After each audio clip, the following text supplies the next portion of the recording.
നിയമസഭയിലുള്ളപ്പോഴായാലും ഇപ്പോൾ പാർലമെൻറ്റിലുള്ളപ്പോഴായാലും അതിമനോഹരമായിട്ടാണ് ഓരോ കാര്യങ്ങളും നടപ്പിലാക്കിയത്. സാർ എങ്ങനെയാണ് സാധിക്കുന്നത്? ഇതിൻ്റെ ട്രിക്ക്? എൻ്റെ ഈ ഇൻസ്റ്റാഗ്രാം റീലിൽ പലപ്പോഴും ഇതിങ്ങനെ തോണ്ടിക്കൊണ്ടിരിക്കും. ചിലപ്പം അധികം ആളുകൾ ഇങ്ങനെ ഓരോ ചെറിയ സാധനങ്ങൾ 30 സെക്കൻഡ് കൊണ്ട് ഇങ്ങനെ കുക്ക് ചെയ്തുണ്ടാക്കുമല്ലോ, അത് നോക്കി വെള്ളം ഇറക്കുക എന്നുള്ള പ്രധാനപ്പെട്ട ഒരു ജോലിയാണ്. ചിലപ്പോൾ ഇത് കാണുന്ന സാധനം എന്തൊരു പാഷനേറ്റായിട്ടാണ് അവരതിനകത്ത് ഇൻവോൾവ് ആകുന്നത്. ചിലർ കഴിക്കുന്നത് കണ്ടിട്ടില്ലേ? നിങ്ങൾ ഈ സിനിമയിൽ ഭക്ഷണം കഴിക്കുമ്പോൾ പലരും കഴിക്കുന്നത് കണ്ടിട്ടുണ്ടാവും. ജഗതി ശ്രീകുമാർ ആ ചിക്കൻ കടിച്ചു വലിക്കുന്നത് നിങ്ങൾ കണ്ടിട്ടുണ്ടോ? നിങ്ങൾ അതിൻ്റെ ഒരു പ്രത്യേകത, എൻ്റെ ഒരു വ്യത്യാസം ശ്രദ്ധിച്ചിട്ടുണ്ട്.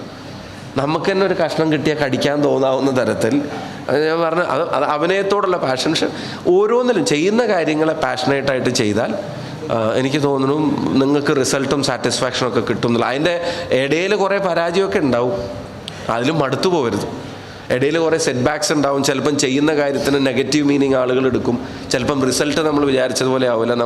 നമ്മൾ നല്ല ഉദ്ദേശത്തിൽ ചെയ്തതോ പറഞ്ഞതോ പോയിട്ടുള്ള കാര്യങ്ങൾക്കൊക്കെ സെറ്റ് ബാക്ക് ഉണ്ടാവും. But if you believe in your self, നിങ്ങളുടെ ഇൻറ്റൻഷനിൽ നിങ്ങൾക്ക് വിശ്വാസം ഉണ്ടെങ്കിൽ ടുഡേ ഓർ ടുമാറോ ഈ പറഞ്ഞതുപോലെ മോളോടും നാളെ ആളുകൾ ചോദിക്കും how are you doing this എന്നുള്ളത്.